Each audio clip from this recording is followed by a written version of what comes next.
Welcome back, everyone, and thank you for coming to our third and final preparation video for thermodynamics at RIT.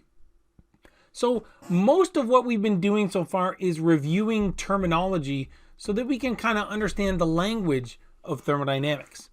But part of what we've been doing is looking at the structure of how to solve a general problem in thermodynamics for mechanical engineers.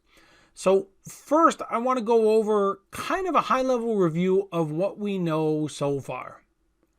So we start off with the universe, right? Which is kind of shown as this blue box here, right? Now we separate the universe into two parts. The system, which is what we're more interested in, and the surroundings, which is kind of the rest of the universe. So questions that we're probably going to have to ask ourselves include what's in the system. So where is the boundaries of the system and what does the system contain? Is the system open or closed? So can mass come into and out of the system, or is the mass in the system fixed?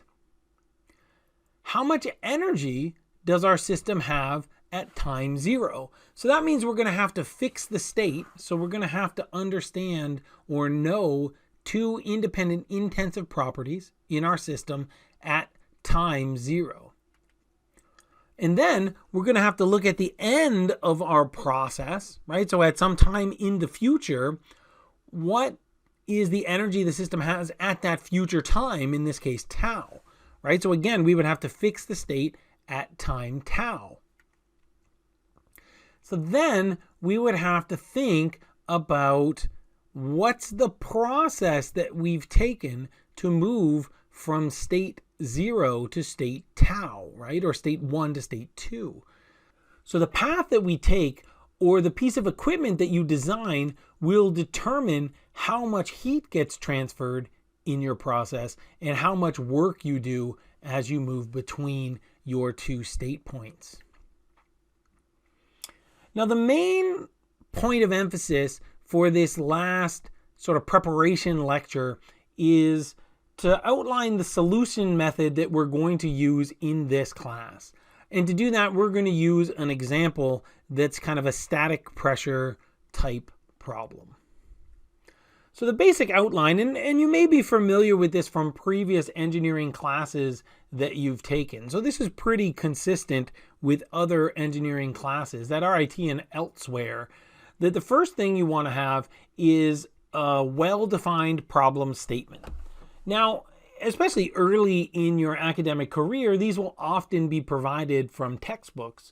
But at least in another class that I teach called heat transfer, we give students case studies or projects where the problems are loosely defined. And when you're talking about the value of an engineer in the workforce, a lot of times the value or the value add that an engineer brings is to be able to sort of look at a real world situation, talk to operators or business people or other stakeholders, and from all that information come up with a problem statement that looks like what you'd read in a textbook.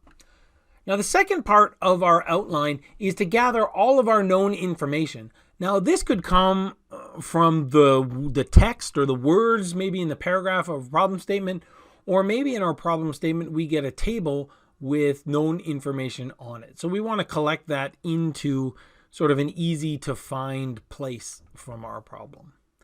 Then we want to write down what's the information that we need to find. So it's not always obvious in a real world problem what it is that you're actually solving for. So we want to explicitly write that down. I think it's always a good idea to write down or draw a schematic that's labeled with some given information, whether that's done numerically or symbolically inside your answer. Then we want to craft an engineering model. So we'll start with some governing equations. In this class, we'll really focus on the assumptions that we're making in those governing equations, because in thermal fluids type problems, we typically know the equations to use, but problems end up being not well posed in that we have more unknowns than we have equations. So we have to use often our fundamental understanding or our engineering intuition to think about which terms in our equations are most important and which ones we can safely neglect. And when I say neglect, what I mean is we sort of pretend that the value of those other terms is zero. Then we do the analysis. So this is actually going through the math, and it's really important to sort of stress that this analysis part includes tracking our units. Now, a lot of you, when you're doing your homework and when you're doing exam problems, will skip this part because it feels like you're being more efficient. It feels like you're going to get to an answer faster. The problem is that answer could easily be junk in units that make no sense at all, like maybe pounds per meter squared or something, right? If you don't track your units, then your answer is quite possibly going to be wrong. You're sort of leaving a big hole in your solution method. Then finally, we test our answer. So we look at it and we say, does this make sense? Is the sign of our answer correct? Does the magnitude seem reasonable given sort of our engineering intuition or our physical understanding? So this is our basic outline. You might be asking, well, why do I need to do this, right? A lot of times I just read the problem and I know what to do and I can find the answer.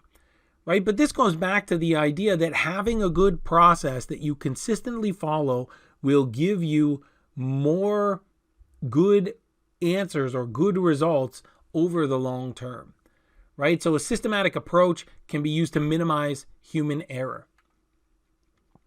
When we look at our process, steps 2 to 4, they help us to explicitly state the information that we have. Now, again, that's maybe not as important when you have a textbook problem, although sometimes it's sort of hard to lift that information out. But certainly in real world practical type problems that you'll see in your co-op, it's really nice to have notes for this, right? So you're trying to turn a word problem or sometimes conversations you have with stakeholders into an engineering type problem. It forces us to sit down and think about the problem instead of jumping to a conclusion. Right? So I've got 3 young kids at home and I've watched a lot of Dora, right? Dora the Explorer. And I don't know if you've ever seen that show, but one of the things that she always says when people are confronted with a problem is that you need to stop and think. And that is excellent advice for engineers. The other nice thing about documenting problems is that it makes it easier to review solutions in the future. So if you think of yourself as a co-op, right? And you go on to your first co-op and you are now trying to go over things that the last co-op that was there did, right? Maybe you're trying to improve upon a project that the last co-op worked on, right? But if their work is poorly documented, you'll end up starting from scratch or at least close to scratch because you won't understand what it is that they've done. If you have experience coding, this is also the reason why you might want to add lots of comments in computer code, so that people who are not you, or even who are you in the future, can look at the work and understand why you did what you did. Right? So this makes it easier to follow. So, just from a practical doing well in this course sort of framework, you get a better grade if you have a happier grader. And a happier grader is one that understands what you're trying to do. So when you use this process, I can understand what you're trying to do in the class. You're demonstrating your understanding in an exam. So I can't take it on faith that you know what you're doing. You have to show me that you know what you're doing. And in the future, whether you're on co-op or in your career, you want to be able to document your solutions so that when things don't work, maybe you know why. You can track the assumptions and say, oh, well, maybe this assumption wasn't great. Maybe we can sort of tighten that assumption up, or maybe we can relax that assumption and maybe that helps us to get a different solution, right? So it's really important to have a systematic way of documenting the work that you do. So we'll run through a quick example problem. This is on fluid statics. And in this summer session of this class, we won't do these type of problems as a homework set, but they might be on the first quiz, which will be due sort of the first Monday in the class, right? So here's the problem statement. The pressure from water mains located at street level may be insufficient for delivering water up to the upper floors of tall buildings. In such a case, water may be pumped up to a tank that feeds water to the building by gravity. For an open storage tank atop a 300-foot tall building, determine the pressure in psi at the bottom of the tank when filled to a depth of 20 feet. The density of the water is 62.2 pounds per cubic foot. The local gravitational acceleration is 32 feet per second squared, and the local atmospheric pressure is 14.7 psi. So we have a problem statement. So we don't have to construct a problem statement because it's given to us, right? Step 2 in our process is trying to track down the known information. So let's look through this problem and we'll do it together. We don't have a board here, but I'll still kind of circle the known information. So when I look at this process, right, or this question, things that jump out at me, I have a building that's 300 feet tall. I have sort of a reservoir that's on top of that building that's filled to a depth of 20 feet. The density of the water that's in that reservoir is 62.2 feet or pounds per cubic feet. The local gravitational energy is 32 feet per second squared, and the local atmospheric pressure is 14.7 psi. Now, I might think that I'm done with the information in the problem. So let's think about what else we might see here, right? So this might not have been immediately apparent when you were reading the problem, but here it says we have an open storage tank at the top of this building. So that means that the top of the water that's in the reservoir is touching air that's at atmospheric pressure. Now, when we're thinking about things on the macro scale, we think of the pressure difference across that, we call it an interface where two different materials meet. So where the air meets the water, we assume that the pressure difference across that interface is 0 as long as we're talking about a macro scale problem, right? So this might not be true if you're reading fluid in a graduated cylinder, you know, where you see sort of the meniscus, right? It looks like a smile and you're sort of told to measure from the bottom. When you have a curved interface like that, there is a pressure difference. But here we have a relatively large tank, so we're going to assume that the pressure difference is 0. So what are we required to find in this problem? That's the third thing on our list, right? So here we're asked to determine the pressure, and we're told the units, right? So we're told the dimension that we're looking for, right, which is pressure, and the units in psi at the bottom of the tank when it's filled to 20 feet. So next we want to draw a schematic. So my schematic looks like this. So on the left, right, I have kind of a zoomed out view of this 300-foot tall building, that's H, right, that's got this reservoir that's 20 feet high, right? Now I have an exploded view of that reservoir, right, where it's got this depth of 20 feet. Now it doesn't tell me the width of this reservoir, so I don't know how much volume is in there, and I'm asked to find the pressure down here at the bottom of the tank. So now I got to think, well, what's the governing equation for pressure? So here I know that pressure is force divided by area, right? And the force in this case is the weight of all the fluid that's above this area where I want to know the pressure, right? So it's just like if you're a scuba diver, right? As you move down in the water, the pressure gets higher. And the reason that is because as you move down, there's more water above you, which means there's more water pushing down on you, right? So the weight of the water above you increases as you go deeper in the tank.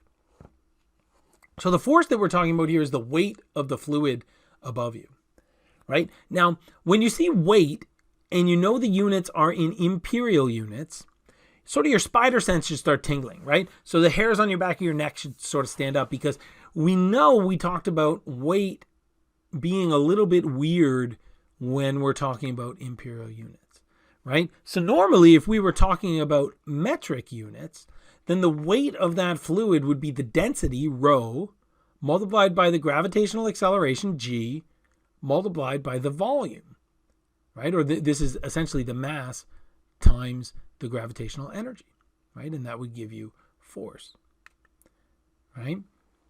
And then that volume here is given by A. So this is kind of a dummy area. We don't know what this area is, but I'm going to call it A multiplied by the depth, right? That would give me the volume of the water that's above me, right? Now delta P, so the change in pressure, is given by this equation, rho g d, right? Because what happens is I don't know what this area is, right? But that doesn't matter because I want pressure, right? So pressure is force, like weight, divided by area. So really, I divide both sides of this equation by area.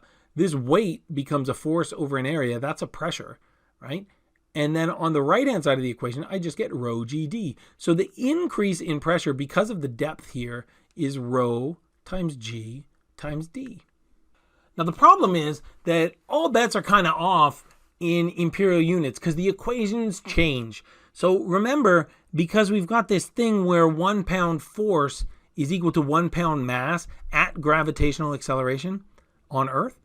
So now anytime you see a g in an equation and you're talking about a force, if you're talking about imperial units, you got to divide that g. You got to turn it in from like a absolute gravitational acceleration to a relative gravitational acceleration compared to here on Earth, right? So this g becomes g over gc when we're talking about imperial units, right? Again, our volume becomes this area times the depth, and again we divide both sides of our equation by area to get the change in pressure from the top of our reservoir to the bottom of our reservoir. So now instead of rho gd, it's rho g over gc times d. So when we look here, this is the change in pressure from the top of the surface to the bottom, right? But we need to know, because they ask for an answer in absolute pressure, so here we need to know what the pressure at the top here is, but in this case that's the atmospheric pressure which was given. So the absolute pressure is going to be the pressure at the top of our reservoir, or the top of the water in our reservoir, which in this case is atmospheric pressure, plus rho g over gc times d. So now I want to check my units. So my atmospheric pressure is going to be in psi, right? Because that's how it was given. My density is given in pounds mass per cubic feet. My gravitational acceleration is in feet per second squared. Gc is given in feet per second squared times pound mass divided by pounds force. And my d is given in feet. So I'm going to check my units here. The pounds mass are going to drop out. That feet per second squared is going to drop out. And what I'm going to be left with, because here, so now I'm going to have 1 over cubic feet multiplied by feet. So that's going to become 1 over feet squared, right? Or 1 over square feet. So if I didn't track my units, I might not have realized that the first term here is in psi and the second term here is in psf, right? So now I got to look and I got to make my units right. So I want the whole answer in psi. So now I have to do a conversion, right? So I want to take those feet that are in the denominator, so the square feet in the denominator, and turn it into square inches. So now here I know I have to get rid of the feet squared. So I know that there's 1 foot in every 12 inches. So because the feet here are in the denominator, I put the feet in the numerator here, right? So I know there's 1 foot per 12 inches, or if I want square feet, I got to square both of these numbers. So there's 144 square inches in 1 square foot, right? So now my equation is going to look like this. So this is the specific equation for the actual problem that I had. Where up here, this is a general equation that doesn't take into account the units of the information that I've been given. So now I have a symbolic solution that accounts for the units that I've been given in my problem. So now I'm at a point where I can put stuff into my calculator. So here I know the atmospheric pressure, I know the density, I know G, I know GC, I know D, which is 20 feet, and I have this conversion from cubic feet to cubic inches. So I've got all these numbers and I can put them into my calculator, right? Again, I'm still carrying my units through my calculation here to make sure I don't mess anything up, right? But I did that unit tracking in the previous answer, so I feel pretty good about this. And now I get 14.7 psi plus 8.6 psi for a total of 23.3 psi. And here we call it psi-A because it's absolute pressure. Now, does this make sense? So first, we know that the units are correct because we checked the units. So that's good. I don't know if the answer is right, but I can't prove that it's wrong.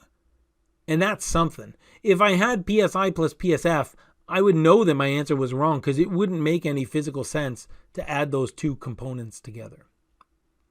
I also know that as I go deeper in the water, the pressure increases. So my pressure at the bottom of the tank was higher than the pressure at the top of the tank. So I know that I'm getting the sign of the pressure change is correct here. So that's a positive thing. Now, maybe you know this and maybe you don't, but if you're a scuba diver, you might know that you increase by 1 atmosphere for every 10 meters you go down in the water, right? 10 meters is about 33 feet, right? So we didn't go up by an atmosphere, but we only went down 20 feet instead of 33 feet. So even the magnitude of the change here makes sense. Now you might not have known this, right? But even with the first two parts, you'd feel pretty good about your answer. Or at least you wouldn't feel bad about your answer. And honestly, that's something. So if you can't prove that you're wrong, that's pretty good. So here we've done this problem. We followed our solution method. And because we tracked our units, we were able to analyze some of these things. And the level of confidence that we have in our solution is reasonably high. So again, we haven't proved that we're right, but we can't prove that we're wrong. And that's pretty good.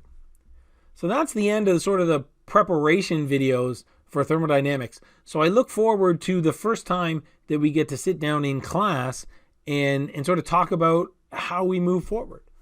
So thanks for joining me, and I'll see you again next time.